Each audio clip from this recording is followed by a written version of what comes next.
Hello friends, நம்ம electrical Tamil சேனலில் இன்றைக்கி எதை பற்றி பார்க்கலான்னா, அதாவது வீட்டிலலாம் வந்து ஃபேன் போட்டிருப்போம். அந்த ஃபேன் ரெகுலேட்டர் வந்து போயிட்டு அப்படின்னா அதை எப்படி மாற்றுறது, அதுவும் இல்லாத அது மாற்றுறது எல்லாத்துக்கும் தெரியும். பட் அது நல்லா இருக்கா இல்லை போயிட்டா அப்படிங்கிறத புதுசும் பழசும் வச்சு செக் பண்ணி தான் உங்கள்கிட்ட வீடியோவை காட்ட போகிறேன். இப்போ பாருங்கள், அது சுவிட்சு போடுறேன். சுவிட்சு போட்டால் அது 0ல் இருந்தாலும் ஃபுல்லாக தான் ஃபேன் ஓடுது. 5ல் வச்சாலும் அந்த ஃபுல் தான், 0ல் வச்சாலும் ஃபுல் தான். ஒரு சில ஃபேனில் வந்து சுத்தமாக ரெகுலேட்டர் ஒர்க் ஆகலைன்னா சுத்தமாக ஃபேன் ஓடாது. இல்லைனா வந்து ஃபேன் வந்து ரொம்ப ஹை ஸ்பீடில் ஓடிட்டுருக்காங்க, அந்த 5ல் ஓடுற மாதிரி ஓடும். ஏன்னா இந்த இப்போலாம் வந்து குளிர்காலங்கிறதுனால ஃபேனை ஒரு 1ல் 2ல் வச்சுட்டு தூங்குறவங்க இருக்காங்க. இப்போ இந்த வீட்டில் வந்து குறைக்க முடியல அப்படிங்கக்குள்ள ஒரு இது. அதனால் என்ன பண்ணலாம் அப்படின்னா, இது சில பேருக்கு தெரியாதவங்களுக்கு அதை வந்து நம்ம எப்படி பண்ணலாம் அப்படிங்கிறதான் உங்களுக்கு வீடியோவில் காட்டியிருக்கேன். இப்போ நான் என்ன பண்ணுறேன், புதுசாக ஒன்று வாங்கிட்டு வந்துட்டேன் ரெகுலேட்டரு. போய்ட்டு கடையில் போய்ட்டு ஒரு புது ரெகுலேட்டர் ஒன்று வாங்கிட்டு வந்தேன். அது எப்படி செக் பண்ணுறது அப்படிங்கிறதான் இப்போ வீடியோவில் போட்டு காட்ட போகிறேன். அதாவது ஒரு ஹோல்டர் எடுத்து, ஹோல்டரில் 2 ஒயர் இருக்கும் பார்த்தீங்களா, பேஸ் நியூட்ரல் இருக்கும் பார்த்தீங்களா, அதில் பேஸில் வந்து கனெக்ட் பண்ணிவிட்டு, அடுத்து ரெகுலேட்டரில் ஒரு ஒயரும் அந்த ஹோல்டரோட ஒயரும் டேரெக்டாக வந்து சுவிட்சில் ப்ளக் 5 பின் சாக்கெட்டில் வந்து நம்ம கொடுத்துக்க போகிறோம். நான் வந்து எதுவும் டேப் கீப் அடிக்கல, எல்லாமே கரண்ட் வரும். அதனால் கொஞ்சம் ஜாக்கிரதையாக யாராக இருந்தாலும் ரெடி. எலக்ட்ரிஷியனுங்கிறவங்களுக்கு ஒரு பிரச்சனை இல்லை, அவங்களுக்கு தெரியும். பட் வீட்டில் யாரும் இது போல் ட்ரை பண்ணாதீங்க. இப்போ நான் சுவிட்சு போட்டும் காமிக்கிறேன் எப்படி எரியுன்னு. அதாவது ஃபஸ்ட்டு 1ல் இருக்கக்குள்ளே நமக்கு சப்ளை வந்து அந்த குண்டு பல்பு ரொம்ப டிம்மாக எரியும். அதாவது வீடியோவில் வந்து உங்களுக்கு பளிச்சுன்னு தெரியும், பட் நீங்கள் ரியலாக பண்ணக்குள்ளே உங்களுக்கு டிம்மாக எரியும். இப்போ ஏன்னா இது வீடியோவில் பண்ணிகிட்டு இருக்கக்குள்ள உங்களுக்கு வந்து ரொம்ப கொஞ்சம் பளிச்சுன்னு தெரியுது, அவ்வளோக்கு தெரியுது. இப்போ தெரியும், உங்களுக்கே பார்த்தா தெரியும். இப்போ பாருங்கள், ஃபுல்லாக வந்து லாங்கில் டிஸ்டன்ஸ் வச்சு காட்டுறேன். இப்போ 1ல் இருக்குது. இப்போ வந்து நான் 2ல் மாற்றக்குள்ளே பாருங்கள், அதை விட கொஞ்சம் வந்து பளிச்சுன்னு இருக்குது. அடுத்து 3ல் அதை விட கொஞ்சம் பளிச்சுன்னு, 4ல் அப்படி தான் வந்து ஃபேனும். 1ல் வைக்கக்குள்ளே ஸ்லோவாக ஓடும், 2ல் வைக்கக்குள்ளே கொஞ்சம் அதிகமாக ஓடும், 3ல் வைக்கக்குள்ளே அதை விட கொஞ்சம் அதிகமாக வரும், 4ல் ஓடக்குள்ளே ஹை ஸ்பீடு, 5ல் வரக்குள்ளே லாஸ்ட்டு ஹை ஸ்பீடில் ஓடிக்கிட்டு இருக்கும். திரும்ப 0க்குள்ளே சுத்தமாக ஆஃப் ஆகிடும். குறைக்கிறதும் அப்படி தான். இதே போல் தான் வந்து நம்ம ரெகுலேட்டர்லேயும் அந்த குண்டு பல்ப் வச்சு பார்க்கக்குள்ள ஒன்று தான். இப்போ நான் அதை போர்டை கழட்டிக்கிட்டு அந்த உடைய ரெகுலேட்டரையும் உங்களுக்கு செக் பண்ணி காட்டுறேன் எப்படி என்னென்னு. இது யாரும் வந்து செய்கிறீங்க அப்படின்னா கரண்ட்டை ஆஃப் பண்ணிவிட்டு செய்யுங்க. கரண்ட்டு போட்டுகிட்டே நீங்கள் செய்ய வேண்டாம், சரிங்களா? ஏன்னா கரண்ட்டு நான் வச்சுக்கிட்டு செய்கிறேன்னா, நான் எலக்ட்ரிஷியன், அதனால் நான் வச்சுட்டு செய்வேன். ஏன்னா கரண்ட் இருக்கக்குள்ளேயே செய்கிறதுனால நமக்கு எந்த ப்ராப்ளம் வரப்போதில்லை. ஆனால் பட் நீங்கள் வந்து ஒரு வீட்டில் நீங்கள் மாற்றுறீங்க அப்படின்னா, சுவிட்சையோ இல்லை 5 பின் சாக்கெட்டோ எதுனாலும் டிவியில் போய்ட்டு மெயினை போய்ட்டு ஆஃப் பண்ணிவிடுங்க. மெயினை ஆஃப் பண்ணிவிட்டு அதுக்கப்புறம் வந்து நீங்கள் அதில் வந்து கழட்டிட்டு கரெக்டாக சரி பண்ணுங்கள். ஏன்னா கரண்ட்டுங்கிறது சும்மா இல்லை, சும்மா டப்புன்னு ஷாக் அடிச்சதுன்னா அது நிறைய பிரச்சனையில் போய் முடியும், சரிங்களா? அதனால் நம்ம வீடியோ போடுறோம், இவங்க பண்ணுற மாரி நம்மளும் பண்ணுவோம் அப்படிங்கிறது என்றைக்கும் யூஸ் பண்ணாதீங்க, சரிங்களா? இப்போ நான் இதை வந்து கழட்டிட்டேன். கழட்டிட்டு இப்போ அடுத்து பார்க்குறேன். இந்த ஃபேனோடைய ரெகுலேட்டரில் இருக்க அந்த ஃபேன் ஒயரும் காட்டுறேன் பாருங்கள். கரண்ட் இருக்குது தான், கரண்ட்டுக்குள்ளே பண்ணிக்கிட்டு இருக்கேன். பட் நீங்கள் அந்தமாரி பண்ணாதீங்கன்னு தான் நான் சொல்லுவேன், சரிங்களா? ஏன்னா இப்போ வந்து எலக்ட்ரிஷியனாக இருக்கவங்களுக்கு ஒன்றும் பிரச்சனை கிடையாது. அந்த ஃபேனில் வந்து ஃபேன் ஒயர் கழட்டிடலாம். ஏன்னா அதில் கரண்ட் வராது, அது நியூட்ரல் ரிட்டர்ன் தான் போயிட்டுருக்கோம். அதில் கரண்ட் வராததுனால நம்ம தைரியமாக கையை வச்சு கழட்டிக்கிட்டு இருக்கலாம். எதுக்கும் அதுலேயும் நான் உங்களுக்கு டெஸ்ட்டில் வச்சு காட்டுறேன், சப்ளை வருதா இல்லைன்னு பார்த்துக்குங்க. நீங்களும் ஒரு டைம் பார்த்தீங்கன்னா உங்களுக்கு தெரியும். பார்த்தீங்கன்னா வரல, சப்ளை வரல, அது நியூட்ரல் மட்டும் ரிட்டர்ன் சப்ளை வந்துட்டுருக்கும். அதனால் நீங்கள் கையை வச்சு தைரியமாக அதில் பறிக்கலாம். கரண்ட்டுக்குள்ளே அப்படி சொல்கிறேன்.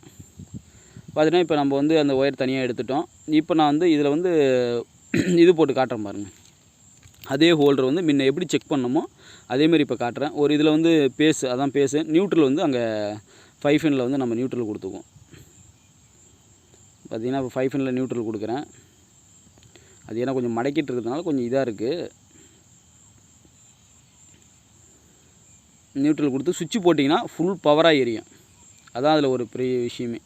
அதாவது அப்போனா தான் அது போயிடுச்சு. நீங்கள் 0ல் வச்சா அது டிம்மாக எரியணும். பட் 0ல் வைக்கக்குள்ள அது 0ல் வச்சாலோ இல்லை எதை வச்சாலும் ஃபுல் பவராக எரிஞ்சிகிட்டு இருக்குது.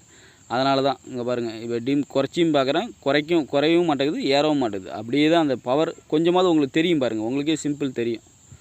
லைட்டாக இப்போ ஆஃப் பண்ணலாம், ஆன் பண்ணலாம், அவ்வளோதான் வித்தியாசம். அதில் நீங்கள் லைட்டாக ஆஃப் பண்ணலாம், இல்லை ஆன் பண்ணலாம். இது ரெண்டே தான் அதில் இருக்குது ஆப்ஷன். ஃபுல் பவராக எரிஞ்சிகிட்டு இருக்குது பாருங்கள், அவ்வளோதான். அதனால தான் வந்து அது போயிடுச்சு. நீங்கள் புதுசாக சேஞ்ச் பண்ணிக்கிங்க, சரிங்களா? இப்போ நான் எப்படி பண்ணுறனோ அதே தான் நீங்களும் பண்ணிங்க. திரும்ப அது என்னென்னா பழைய மாரி எப்படி இருந்ததோ, இப்போ நீங்கள் அந்த ஒயர் எதில் இருந்துன்னு தெரிஞ்சவங்களுக்கு, இப்போ எலக்ட்ரிஷியனாக இருக்கவங்களுக்கு அது எப்படி கனெக்ஷன் தெரியும். தெரியாதவங்களுக்கு மட்டும் அந்த ஒயர் எதில் இருந்ததோ அதேமாதிரி திரும்ப நீங்கள் ரிட்டன் கொடுத்துருங்க. ஏன்னா திரும்ப மாற்றி கொடுத்தா அது நியூட்ரலில் போய்ட்டு சில பேர் மாற்றி கொடுத்துருவாங்க. அந்த ஒயரில் டேரெக்டாக கனெக்ஷன் பண்ணுறவங்க இருக்காங்க. ஃபஸ்ட்டு உங்களுக்கு தெரியாதவங்க மொபைலில் ஒரு ஃபோட்டோ கூட எடுத்து வச்சுட்டு நீங்கள் மாற்றுங்க. ஏன்னா இது வந்து நம்ம மேக்ஸிமம் வந்து தெரியாதவங்களுக்கு மட்டும்தான் நம்ம சொல்லிக் கொடுக்க போகிறோம். தெரிஞ்சவங்களுக்கு இது எல்லாத்துக்கும் தெரியும். எலக்ட்ரிஷியனாக இருக்கவங்களுக்கு யாருக்கும் சாதா இப்போ ஒரு நார்மலாக ஒரு ஐடி போகிறவங்களுக்கு எதை வேணாலும் சில பேர் தெரியும். தெரியாதவங்க நிறைய பேர் இருக்கிறாங்க. அதாவது வீட்டில் இருக்கவங்களுக்கு இந்த ரெகுலேட்டர் போயிடுச்சு, இது என்ன பண்ணலாம், ஒரு எலக்ட்ரிஷியனை கூப்பிடுவாங்க. அவங்க ஒரே ஒரு இதுக்கோசரம் என்ன இன்றைக்கி வரேங்க நாளைக்கு வரேங்க அப்படின்னு சொல்லி மாற்றி மாற்றி சொல்லிக்கிட்டு இருப்பாங்க. பட் இதெல்லாம் வந்து உங்களுக்கு வந்து நீங்களே வீட்டில் யூஸ் பண்ணிக்கலாம் அப்படிங்கிறத நம்ம சேனலில் முக்கால்வாசி வீடியோ அப்படி தான் இருக்கும். ஒரு சில வீடியோ மட்டும்தான் எலக்ட்ரிஷியனுக்கே தெரியாத வீடியோவை சொல்லிக்கிட்டு இருப்பேன். பட் 100ல் 80% வந்து எல்லாருமே வந்து தெரிஞ்சவங்களுக்கு, அதாவது வீட்டில் இருக்கவங்களுக்கு நார்மலாக எப்படி இது ஸ்லோவான மெத்தடில் சொல்லி கொடுக்கணும் அப்படிங்கிறதுக்கோசரமே தான் நம்ம வீடியோ போடுறோம். ஒரு ரெகுலேட்டர் மாற்றுறதோ, ஒரு ஃபேனு கெப்பாசிட்டர் மாற்றுறதோ, அதோடைய கனெக்ஷனோ எல்லாமே வந்து நம்ம சொல்லிக் கொடுக்கணும். எதுக்குன்னா இது எல்லாத்துக்கும் எலக்ட்ரிஷியன் எல்லாத்துக்கும் தெரியும். பட் எதுக்கு நம்ம சொல்லிக் கொடுக்கணும்னா நீங்கள் நீங்களே மாற்றிக்கலாம். ஏன்னா இப்போ ஒரு சின்ன ஒரு சுவிட்ச் மாற்றுறதுக்கு எலக்ட்ரிஷியனாக வந்து கூப்பிட்டு பார்த்தீங்கன்னா வச்சுக்கலாம், இன்றைக்கி வரேங்க நாளைக்கு வரேங்க. ஏன்னா அவங்களுக்கு வந்து பெரிய பெரிய வேலையை பார்த்துக்கிட்டு இருப்பாங்க. அவங்களுக்கு அவங்களையும் ஒன்றும் சொல்லி குத்தம் இல்லை. பட் வர டைம் கிடைக்காது. அதுபோல் வந்து இந்த 5 நிமிஷம் இதில் ஒதுக்கிட்டு போவோமா, அவங்க அக்கறை புரியுது. பட் 5 நிமிஷம் இதில் வந்து இங்கே போனால் அங்கே வேலை விட்டுருமா அப்படிங்கிறதால தான். ஏற்கனவே இப்போ சுவிட்சில் இருந்துச்சு, அதேமாரி சுவிட்சிலையும் நான் கொடுத்துட்டேன் பாருங்கள். சுவிட்சிலையும் கொடுத்துருக்கேன்.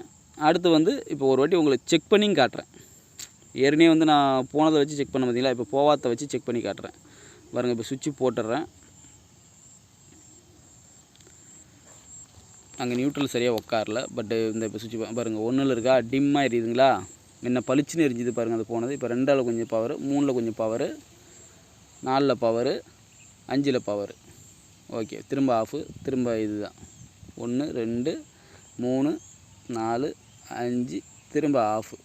அவ்வளோதான். இப்போ இது வந்து கரெக்டாக புதுசு நல்லா இருக்குது.